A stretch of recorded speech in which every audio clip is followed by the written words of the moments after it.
ব্রাজিলের পেলে বলেছিল মেসিকে কখনোই খারাপ খেলতে দেখিনি, সে সবসময় একই ধারে খেলে আসছে। পেপ গার্দিওলা বলেছিলেন মেসিকে নিয়ে কিছু লিখবেন না, না লিখে ওকে শুধু দেখে যান, কেননা কোনো কোচ বা সিস্টেম তাকে আটকাতে পারে না।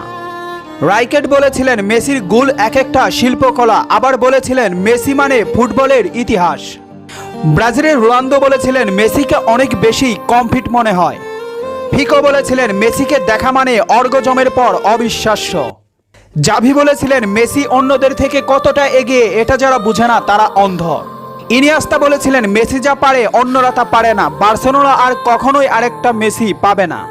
ব্রাজিলের রোনালদিনহো বলেছিলেন আমি একবার বিশ্ব সেরা হয়েছিলাম, কিন্তু তখনও বার্সার সেরা প্লেয়ার হতে পারিনি, কারণ তখন বার্সাতে ছিল মেসি।